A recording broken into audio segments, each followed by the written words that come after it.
Mantienen a una tercera parte de los humanos con vida. También conservan las rosas rojas y hacen productivas las cosechas de maíz. Caen desde el cielo y fueron un gran trofeo de guerra. Son la basura reciclada de los restaurantes, de los baños y de los contenedores. Se obtienen del suelo de mares antiguos y se transforman en modernas soluciones. En forma de gotas, de heces o de basura. Son los fertilizantes. Todos los días en todo el mundo 6.500 millones de personas necesitamos comer. El alimento proviene de la tierra, ya que el suelo proporciona los nutrientes que hacen crecer los cultivos. Pero esos nutrientes son limitados. Cada vez que recogemos maíz, tomate o lechuga, o cualquier producto del campo, también estamos llevándonos los nutrientes de ese campo. Si recogemos continuamente productos del mismo campo, tendremos que proporcionarle esos nutrientes cuando el suelo se agote. Aquí entran en juego los fertilizantes, los elixires ricos en nutrientes que hacen posible reutilizar el mismo terreno para cultivar los productos que alimentan al mundo. En 2006 rociamos más de 150 millones de toneladas de fertilizantes por todo el planeta. Se calcula que sin fertilizantes, 2.000 millones de personas se morirían de hambre. El poder de los fertilizantes se basa en 3 nutrientes clave, todos imprescindibles para la salud de las plantas. El nitrógeno fomenta el crecimiento como agente de la fotosíntesis capaz de transformar la luz en energía química útil. El fosfato contiene compuestos que almacenan y liberan la energía necesaria para la vida a nivel celular dentro de la planta. Y el potasio ayuda a regular el contenido de agua de las plantas como agente que regula la apertura y el cierre de los poros. Pero antes de que se conviertan en fertilizante, es necesario conseguirlos. Y eso es lo que hace Potash Corp en su mina de fosfato de Aurora, en Carolina del Norte. Aquí es donde comienza la vida de nuestro fertilizante. Lo recogemos de estas capas antiguas donde se depositó de forma natural y lo trasladamos a la superficie de terreno cultivable. Hace millones de años este agujero de 100 hectáreas formaba parte del océano. Ahora es un cementerio de tiburones, ballenas y otras criaturas del mar que murieron en otra época. Entre sus restos se encuentra el fosfato, un nutriente necesario en su dieta que queda almacenado en los huesos. Estamos a 100 metros bajo el nivel del mar, y esto es un antiguo yacimiento de vida marina en el que se conserva fósforo. Nuestro trabajo consiste en extraer ese fosfato y devolverlo a la superficie para poder utilizarlo. Mi compañero está girando ahora para colocarlo en una pila que servirá como fertilizante. Los geólogos calculan que este yacimiento continuará suministrando fosfato durante al menos 90 años más. Pero no es fácil extraerlo. Se necesitan las máquinas más potentes del mercado para conseguirlo.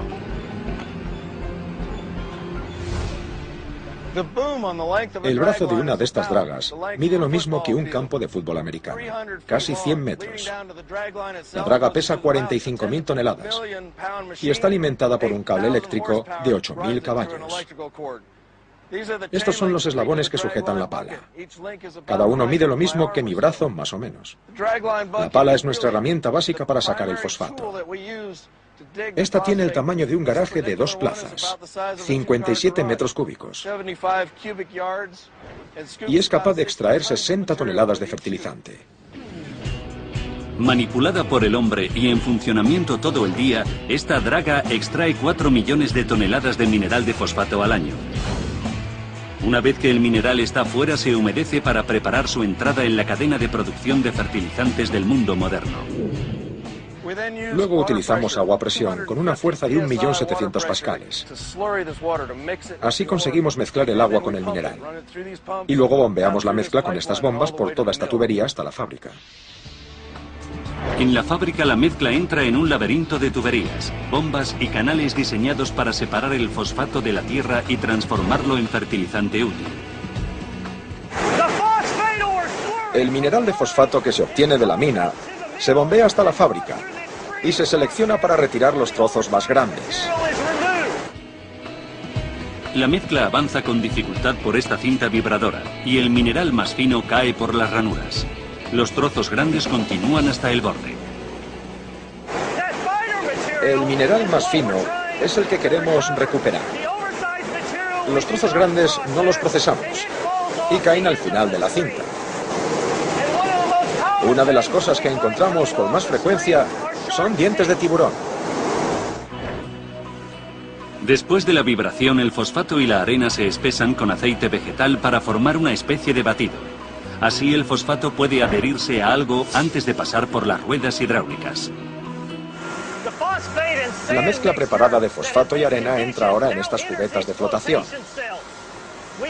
Metemos burbujas de aire en el fondo del tanque y sacamos el fosfato de la superficie porque el fosfato tiende a adherirse a las burbujas. Mira la cantidad de fosfato que se recupera en la primera cubeta. A medida que avanzamos de una cubeta a otra, se recupera cada vez menos fosfato.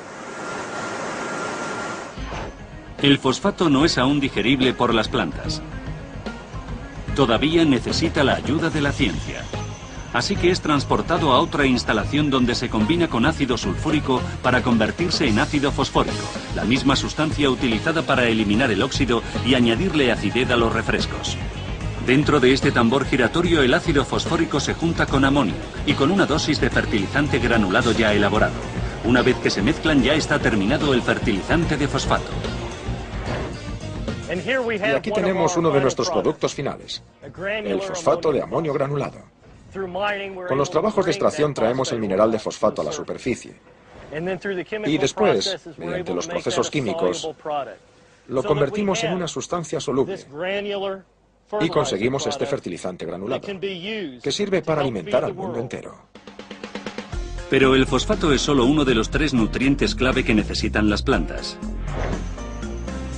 El segundo es el potasio. El potasio también se extrae de antiguos yacimientos. Estos se formaron con la evaporación del agua del mar, pero la diferencia es que este nutriente está enterrado a más de 1000 metros de profundidad. Estas perforadoras funcionan las 24 horas del día para sacarlo a la superficie. Dentro de la fábrica el material extraído se tritura y se limpia para separar la arcilla y la sal del potasio. Luego se seca y se clasifica. El nitrógeno es el tercero de los grandes nutrientes y el más utilizado. Se extrae del aire. Aproximadamente el 80% de la atmósfera que respiramos está compuesta de nitrógeno. Sin embargo, en ese estado las plantas no lo pueden utilizar. Los fertilizantes de nitrógeno se consiguen a partir de la interacción del gas natural, el vapor de agua y el aire, con lo que se forma anhídrido de amonio, que luego se combina con aire para hacer ácido nítrico. Luego el ácido nítrico se combina con anhídrido de amonio para hacer nitrato de amonio, uno de los varios fertilizantes solubles que se obtienen del nitrógeno. Pero igual que da la vida, el nitrato de amonio es capaz de quitarla, pues esta sustancia se utiliza en la fabricación de explosivos. Irónicamente, esta característica fue lo que propulsó la industria de los fertilizantes comerciales. Durante la Segunda Guerra Mundial, las fábricas de municiones estadounidenses funcionaban horas extra para producir stocks de nitrato de amonio para hacer bombas. Después de la guerra, las fábricas tenían grandes excedentes de producción y se reconvirtieron para producir fertilizantes de nitrógeno. Después de la Segunda Guerra Mundial aparecieron los fertilizantes de nitrógeno y los agricultores tuvieron un nuevo recurso barato para mejorar la producción de sus campos. Pero la tierra y el aire no son los únicos proveedores de los nutrientes que sirven de fertilizante. Estos nutrientes también se pueden recoger de las propias cosechas. Y eso es precisamente lo que sale del restaurante The Slanted Door de San Francisco, en California. Todos los restos de comida que vienen de la cocina y todo lo que sale de esta zona de limpieza se echa al cubo verde. Somos un restaurante y generamos mucha basura. Estos cubos los vaciamos unas 5 veces al día. Esto es lo que sale de nuestras mesas y que espero que se reincorpore al ciclo de la vida para volver a ellas transformado en un rico producto. Dentro del programa de reciclaje que se lleva a cabo en todo el estado, todos los restos de comida se recogen y se transforman en fertilizante. El proceso comienza en Jepson Prairie Organics, en Vacaville, California, donde todos los días se amontonan 200 toneladas de desperdicios. Ahí están todos los nutrientes que un chef de los fertilizantes orgánicos necesita para su receta, el compost. Esto de aquí es un buen ejemplo de lo que obtenemos a diario. Hay toda clase de residuos orgánicos: fresas, cartón, papel, pan, un panecillo francés, un hueso para sopa, tiene mucho calcio. Pescado, rico en proteínas, y hay un poco de potasio en los plátanos. Y grasa de cerdo.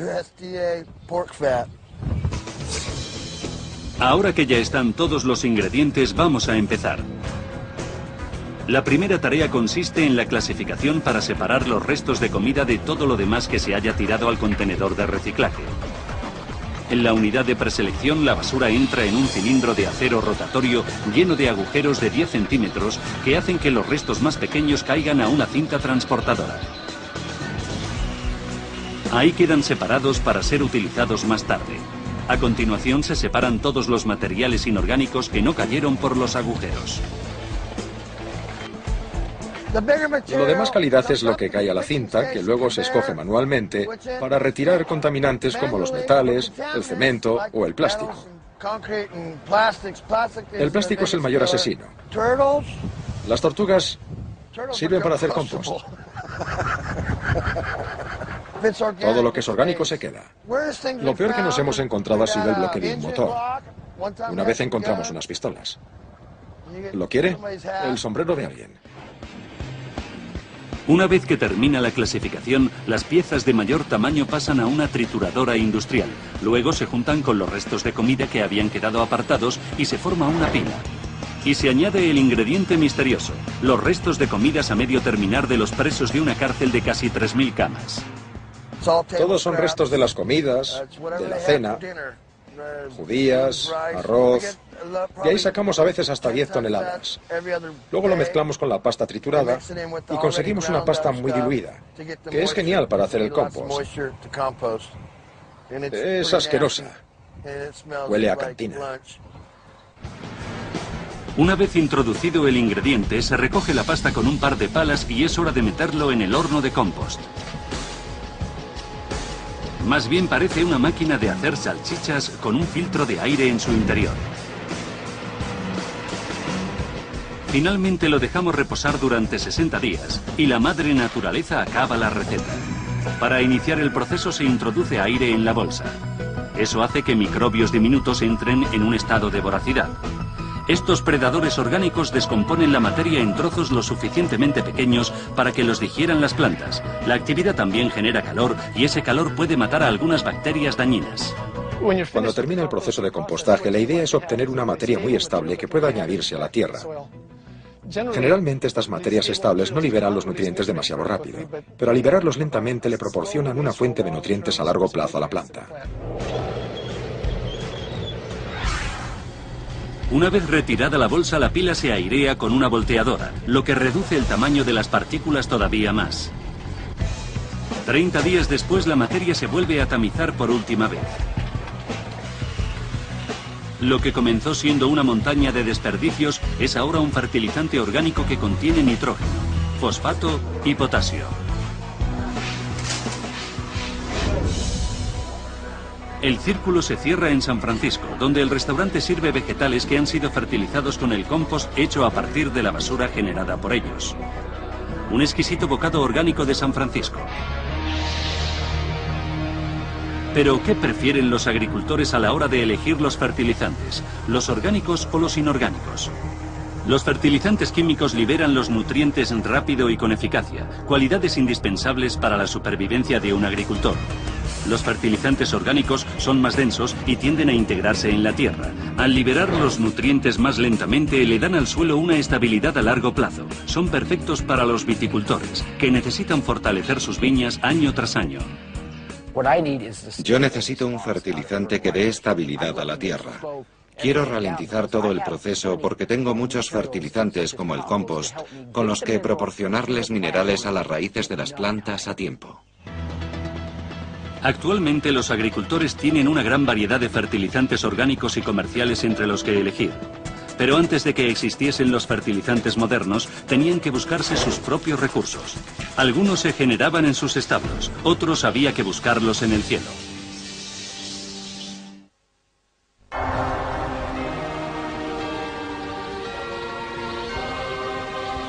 Es hora de cenar frente a la cueva de frío en el Garner Park, en Texas. Todos los días al atardecer entre abril y noviembre, 40 millones de murciélagos rabudos mexicanos salen de casa para el banquete vespertino. A su regreso, justo antes del amanecer, habrán consumido casi 500 toneladas de mosquitos.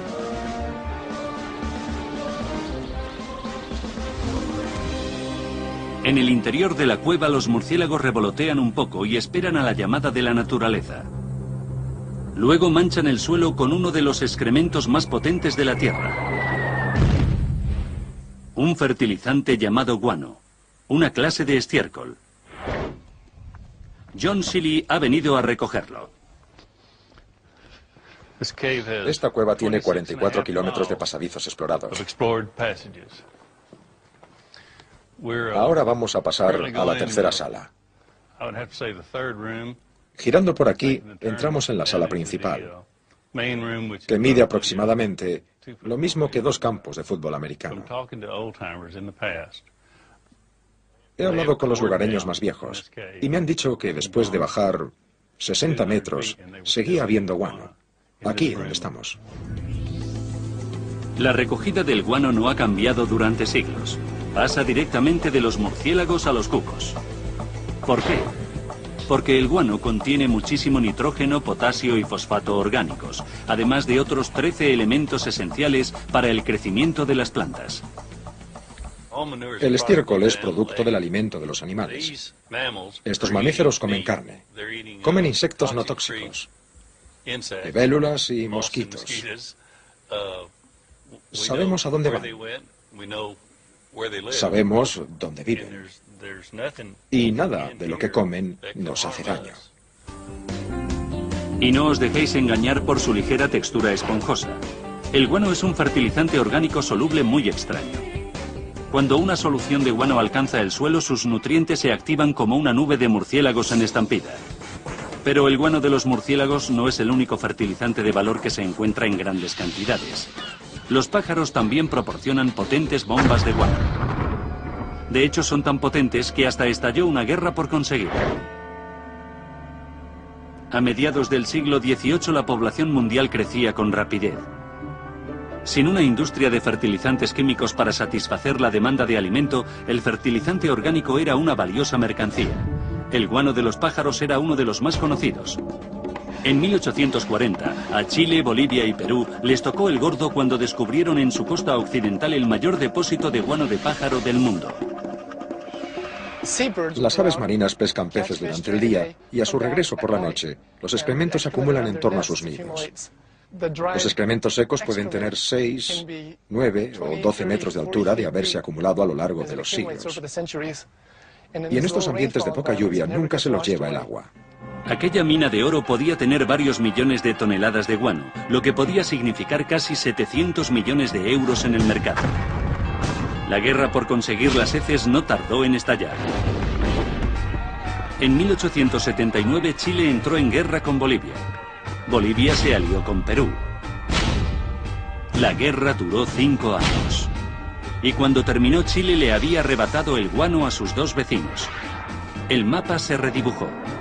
Bolivia está ahora cerrada al mar debido a la guerra por las heces de pájaro. Pero el botín no duró mucho. Al comienzo del siglo XX el depósito de guano estaba prácticamente agotado. Afortunadamente para las plantas y los agricultores de todo el mundo, el guano de murciélagos y pájaros no es la única materia fétida disponible. Actualmente hay una nueva materia en alza: el humus de lombriz. Mediante un proceso llamado vermicompostaje, las lombrices reciben una dieta estable de estiércol de vaca. Las lombrices producen a cambio otro potente fertilizante. La idea es que mediante un doble procesamiento, la materia orgánica se descompone hasta tal punto que libera más rápidamente nutrientes a las plantas. Pero un aviso: este proceso no es apto para enfermos del corazón. Así es como funciona. En Coin Farms, una empresa muy respetada en el norte del estado de Nueva York, las vacas se afanan en producir el estiércol que ha fertilizado los campos desde los orígenes de la producción agrícola. Los primeros agricultores observaron que donde había estiércol, crecían plantas más fuertes y de mejor aspecto. Esta paleta mecánica que recorre el charco de heces lleva poco a poco las heces hacia el centro del establo. Estos charcos de estiércol pueden resultar repugnantes. Pero para Tom Herlihy, propietario de Worm Power en Ava, Nueva York, este suelo está repleto de nutrientes a la espera de ser recogidos. Aquí es donde comienza el proceso de vermicompostaje. Aquí tengo a las vacas comiendo. Las heces de vaca caen por detrás por un canal. El estiércol avanza por el canal y llega hasta aquí para caer por este agujero. Aquí esta máquina revuelve 300 litros de estiércol que no paran de dar vueltas. El charco de estiércol contiene restos de nitrógeno, fosfato y potasio. Pero a las lombrices les gusta cenar en lugares secos. Luego lo bombeamos hacia arriba y entra en esta tolva desde donde pasa a la separadora. La separadora no es otra cosa que una prensa gigante como las que se usan para hacer el vino o la sidra de manzana. Aquí lo apretamos. La materia sólida sale por este extremo de aquí. Como ves, es todo fibra, tanto de la paja donde duerme la vaca como de su dieta. Y el líquido sale por aquí, y lo llevamos por un tubo hasta ahí abajo. El líquido cae a un estanque de 3.800.000 litros de estiércol. Más tarde, para que no se pierda una gota, este líquido hediondo se utilizará para fertilizar el campo de maíz que servirá de alimento a las mismas vacas que lo produjeron. Por otro lado, el estiércol seco se traslada en camión hasta la planta de compostaje. Pero antes de dárselo a las lombrices, hay que descomponerlo en trozos más pequeños. La mejor manera de hacerlo es abonándolo con una materia orgánica activa como comida de vaca en descomposición. Normalmente el estiércol tarda varios meses en descomponerse, y ahí es donde intervienen las lombrices. Aquí estamos. Este es el centro de la operación de vermicompostaje. En este cuarto viven unos 7 millones de lombrices. Cada una de estas zonas mide unos 90 metros cuadrados. Hemos cogido el estiércol y lo hemos dejado descomponerse. Y ahora se lo vamos a dar a las lombrices. Las lombrices no paran de multiplicarse. Lo único que hacen es comer y respirar, y nuestro trabajo consiste en hacerlas felices dándoles de comer. Se lo comen todo con voracidad. Como ves, hay muchísimas lombrices. Comida y sexo en un comedero hecho a medida. Esto puede parecer un paraíso de lombrices, pero estas pequeñas criaturas son un paso fundamental en la labor de descomponer los 3 grandes nutrientes. Tienen una molleja como la de las gallinas. Ingieren las partículas y las fragmentan. Aceleran la descomposición. Con un compostaje normal se tardarían entre 6 y 9 meses en obtener un producto estable. Hace 21 días esto era estiércol. Con 40 días aquí el producto estará terminado. Dentro del comedero se realiza una cosecha a la inversa. Se echa una capa del compost original. Las lombrices se trasladan a su superficie para comer. Tras la digestión echan los excrementos o humus. Con un torno se pasa una barra por el comedero que retira una capa de los excrementos. Entonces se añade otra vez compost al comedero y el proceso continúa. 45 días después el humus de lombriz se deja caer a una cinta transportadora y el producto final avanza lentamente hacia la planta de envasado. Esta es la lluvia negra. Hace 60 días esto era estiércol. Ahora es una materia rica, bella y con olor a tierra. Si plantas aquí una semilla, da un paso atrás o el nuevo brote se te meterá en un ojo. Las lombrices son grandes productoras de fertilizante, igual que las vacas y que los murciélagos. ¿Y qué hay de los primates sin pelo? En uno de los mejores campos de golf de Nueva Jersey, el encargado Roger Stewart Jr. comprueba que las calles y los greens están en condiciones óptimas. Está solo. Él y el resto de los empleados abonan el campo con casi 100 toneladas de un fertilizante orgánico de lujo. Lo que nos gusta de este fertilizante es que es un producto orgánico natural. Libera nutrientes lentamente. Y por eso dura mucho tiempo, y no tenemos que abonarlo continuamente. En Nueva Jersey, el tiempo puede ser duro. Mantener bien el green exige usar un buen fertilizante, algo como los excrementos humanos. No me importa que proceda de excrementos humanos.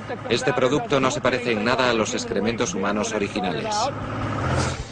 De hecho, este era su aspecto original, un río mortal de heces deslizándose por las alcantarillas de Nueva Jersey. A diario la ola crece en la hora punta de la mañana y coge fuerza hasta que el tsunami de aguas fecales llega a la planta de tratamiento de Ocean County. En cualquier planta de tratamiento de aguas fecales, el nivel de residuos varía a lo largo del día más o menos siguiendo los hábitos de la gente. En las primeras horas de la madrugada, justo después de medianoche, el nivel es muy bajo. Y luego, durante el día, en cuanto la gente se levanta, a las 6 o 7 de la mañana, el nivel aumenta. La primera tarea consiste en retirar cualquier resto inorgánico mediante esta rueda de palas. Esta rueda de palas permite separar cualquier tipo de materia contaminante que se tira al retrete o que baja por las tuberías. Hay de todo: trapos, papel higiénico, productos de limpieza, condones, tampones, todo tipo de cosas que pueden dañar el equipamiento de nuestra planta de tratamiento. Río abajo, las aguas fecales ya filtradas entran en una estructura cubierta con una cúpula llamada aclaradora. Dentro hay un tanque circular que contiene 2.600 litros de aguas fecales. El olor es tan insoportable que marea. La aclaradora en realidad deja que la gravedad haga la mayor parte del trabajo. Las partículas más pesadas caen al fondo del tanque. Los líquidos con contenido en aceite suben a la superficie. Esto de la superficie es una especie de colador. Su objetivo es retirar las partículas de grasa flotante, aceites, etc. Todo lo que no ha retirado la pala queda flotando en la superficie. Pero la verdadera acción tiene lugar bajo la superficie. El tanque principal tiene el suelo en pendiente hacia una tolva que hay en el medio. A pocos centímetros del fondo, un rastrillo de hierro circula en ambos sentidos hasta el borde del tanque. A una velocidad de 3 metros por minuto, el rastrillo recorre el tanque y empuja las heces más pesadas hacia el centro. Desde aquí se bombean hasta un digestor anaeróbico. Las heces se mezclan en los tanques digestores durante 15 o 30 días. Los microorganismos las descomponen y estabilizan los sólidos al matar a las bacterias indeseadas en el proceso. Luego hay que hacer que pierdan agua. Cuando las heces llegan a esta cinta, contienen inicialmente un 4% de materia sólida y un 96% de agua. Esta sección se llama cinta de gravedad. En la cinta, el agua atraviesa el tejido y cae por efecto de la gravedad. Cae por aquí y luego la recogemos y la enviamos al comienzo de la planta.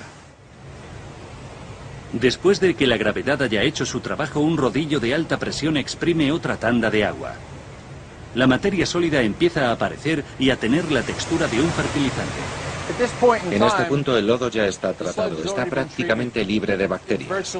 Nuestro fertilizante contiene un 5% de nitrógeno, un 5% de fósforo y un 0% de potasio. Además hay otros micronutrientes que también son beneficiosos para el crecimiento de las plantas. Un filtrado más y el fertilizante está casi listo. En esta industria los desechos se llaman pastel, y este pastel se dirige a la secadora. Ahora vamos a mezclarlos con parte del producto ya seco que está en ese contenedor. Hay que mezclar los dos productos en esta mezcladora. En la mezcladora se pone un 60% de material seco. En ese momento se formarán unas pelotitas que estarán listas para ir a la secadora.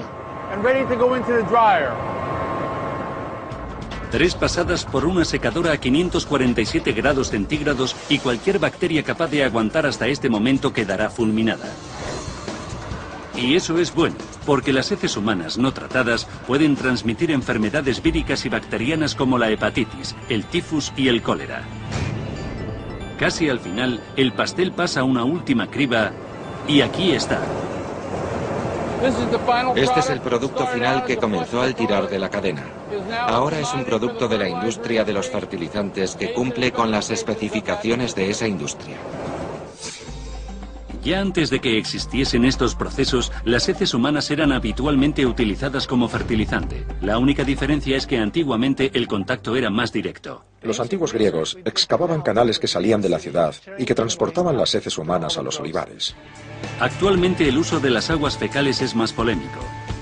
A diferencia de los canales griegos, en las alcantarillas de Estados Unidos hay más cosas que heces humanas. Las aguas que entran a la planta de tratamiento contienen todo lo que se ha echado a la alcantarilla ese día. Pueden ser las aguas fecales de una casa, los residuos de una industria o el agua sucia de un aparcamiento o de la calle. Aún así, el gobierno y las empresas están de acuerdo en que con el tratamiento el fertilizante hecho con lodos fecales es totalmente seguro. En 1991, la industria muy inteligentemente decidió cambiarles el nombre. Los desechos humanos y las aguas fecales pasaron a llamarse biosólidos. En 2006, 3.000 millones y medio de toneladas de biosólidos secos se vendieron como fertilizante en Estados Unidos. Parece mucho, pero es menos del 1% del mercado total. El porcentaje puede aumentar si otros clientes acaban igual de satisfechos que el encargado del campo de golf de Princeton. Sin duda no hay ningún peligro para la gente que viene a jugar al golf. Yo pienso que nuestros socios prefieren que seamos responsables con el medio ambiente.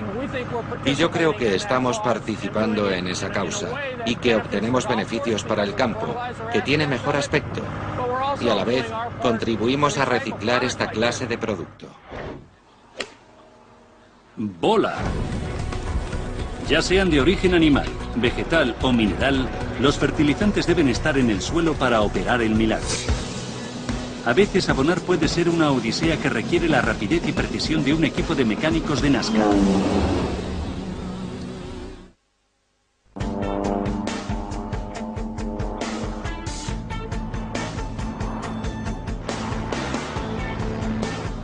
Al final de una pequeña pista de tierra en el interior de California, un equipo encargado de hacer una prueba en los cultivos se prepara para la llegada de un avión. Esto es parte del arte de aplicar los fertilizantes. Las pelotitas blancas son de nitrógeno. Las verdes son de fosfato. El que tengan forma de bolitas facilita su lanzamiento desde el avión y que se distribuyan de forma más uniforme en una sola pasada. Los agricultores obtienen los nutrientes que necesitan en una sola pasada. A su regreso de la tercera de las 30 vueltas que dará hoy, el piloto Robert Detton toca tierra y maniobra para dar un rápido giro. Es como una parada de box en NASCAR. Llega el camión y cargamos 135 kilos de fertilizante en menos de un minuto. El avión está de nuevo en el aire. Velocidad, tiempo, todos los esfuerzos se concentran en hacer el trabajo lo más rápido posible, porque en nuestro negocio el tiempo es dinero. Así de sencillo. Cuanto menos tiempo estemos aquí en el suelo, menos combustible gastaremos y más rápido haremos el trabajo para poder irnos al próximo campo. Bien, ya está la carga. Me estoy preparando para cargar los motores y despegar. Lo han hecho muy bien esta vez. Han hecho bien el cambio. A medida que avance la temporada lo harán cada vez más rápido. Allá vamos, a despegar.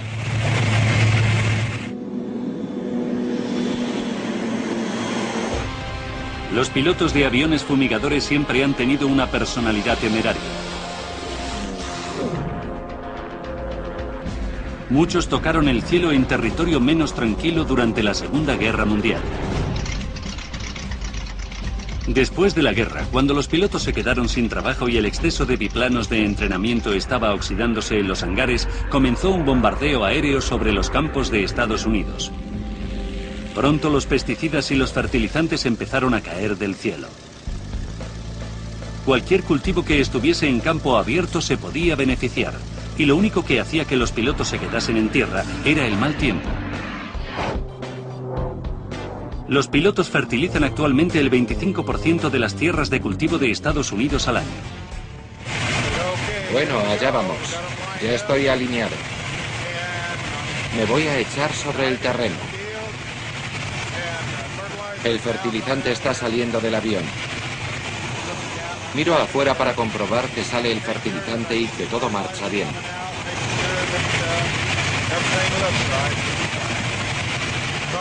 Intento volar a la altura de los cables de tensión para que todo quede muy bien fumigado. Allá vamos. Ahora a subir para girar, igual que en Disneylandia. Este avión propulsado por una turbina 18502B puede recorrer 400 hectáreas al día. Cada carga cae de manera electrónica a través de un dispensador de acero de 5 compuertas. En cuanto se abre la compuerta cae la lluvia de fertilizante. Antes de que los aviones empezasen a abonar los campos, los agricultores utilizaban rastrillos o carros tirados con caballo para hacerlo. Con el motor de gasolina llegaron los tractores y las abonadoras rotatorias. Actualmente, los fertilizantes líquidos llueven de los rociadores montados en tractores, aviones y sistemas de irrigación. Los fertilizantes líquidos tienen una ventaja sobre los secos. Pueden aplicarse de manera más uniforme, aunque ambos actúan de la misma manera una vez que están en el suelo. A pesar de los avances, los sistemas de abono todavía no satisfacen completamente el principal objetivo de los agricultores: echar el fertilizante adecuado en el lugar adecuado en el momento adecuado. Hasta ahora, las avanzadas técnicas de sondeo del suelo permiten averiguar qué nutrientes concretos faltan, y algunas empresas, como Tech Industries en Ukiah, California, contemplan la nutrición de los cultivos desde un ángulo distinto. Han desarrollado el Green Seeker o Buscaplantas, un sistema que se monta en el tractor y que hace un sondeo de las plantas. El sistema Green Seeker utiliza 6 sensores que están situados a lo largo del brazo. Los sensores toman medidas de los cultivos segundo a segundo. Los datos del sensor se analizan para proporcionar la cantidad exacta de nutriente. La operación se hace mientras el aplicador recorre el terreno. Algunas partes del terreno admiten más fertilizante. En otras partes no hace falta en absoluto. Todos los datos se los comunica el sensor al rociador. Los sensores del Green Seeker emiten luz roja e infrarroja a los cultivos. Como las plantas verdes reflejan de forma natural la luz infrarroja y absorben la luz roja para obtener energía, las plantas que devuelven menos luz roja son normalmente menos vigorosas. Las medidas de cada sensor dan una media general que llega a un módulo interfase situado en la parte trasera del rociador. Esta información es luego enviada a la cabina, a un ordenador que le dice al rociador la cantidad adecuada de nutriente que hay que aplicar en el cultivo. La razón para instalar este equipo en mi rociadora fue económica. Así fumigamos lo que necesitamos donde lo necesitamos y no echamos más fertilizante del necesario. Los agricultores también obtienen ayuda desde arriba gracias a los satélites de posición global. El sistema de GPS de este tractor recibe la señal de un satélite y lo dirige en línea recta sin pisar el mismo sitio. En la parte de delante hay una señal luminosa. Esta señal la vemos aquí, junto al GPS. La luz marca 0, lo que significa que voy bien. Con el pie le doy a este interruptor y se activa la búsqueda. Y a partir de ahora no tengo que torcer el volante. Esta señal roja nos indica dónde hemos echado el producto. Eso me permite ver si he dejado algún lugar sin abonar, o evita que abone el mismo sitio 2 veces. Con las últimas técnicas de fertilización, los agricultores han conseguido ser más respetuosos con la tierra, reducir los costes de mano de obra y aumentar la producción como nunca lo habían hecho. Mi bisabuelo se quedaría asombrado de ver lo que hacen todos los ordenadores. Hemos pasado de utilizar el estiércol de nuestros animales a poner la cantidad exacta de abono que necesitamos, en los lugares precisos, donde lo necesitamos. Pero todavía hay otras formas de hacer que las plantas obtengan los nutrientes que necesitan, y una de esas formas ha estado envuelta en el misterio durante millones de años.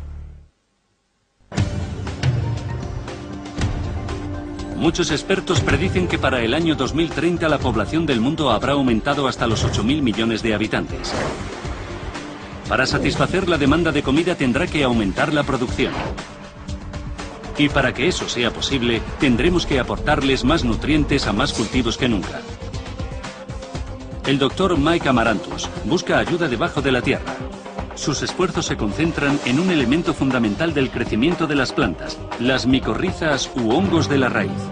Esto no es un fertilizante. Se trata de una red de tentáculos microscópicos que ayudan a las raíces de la planta a absorber los nutrientes del suelo. Es un proceso que lleva produciéndose 450 millones de años desde que solo había plantas en el agua y los hongos prosperaban en tierra baldía. Fue la simbiosis fortuita entre un hongo primitivo y las plantas acuáticas lo que permitió a las plantas dejar su entorno marino y colonizar la superficie de la Tierra. Y estos hongos son concretamente los hongos micorrizas. Ellos han sido fundamentales para la vida en la Tierra tal como la conocemos. Una vez dado el paso evolutivo, los hongos se extendieron por todo el planeta. Allí donde iban las plantas, enseguida les seguían. Hoy los hongos micorrizas viven en el 95% del hábitat no alterado de la Tierra. El hábitat que se fertiliza con el material orgánico reciclado que proporcionan los hongos. Los hongos funcionan mediante una asociación simbiótica con la raíz de las plantas. Los hongos reciben azúcar de las raíces. A cambio, ellos absorben los nutrientes del suelo y se los pasan a la planta. Cuando los nutrientes se agotan, los hongos buscan más lejos.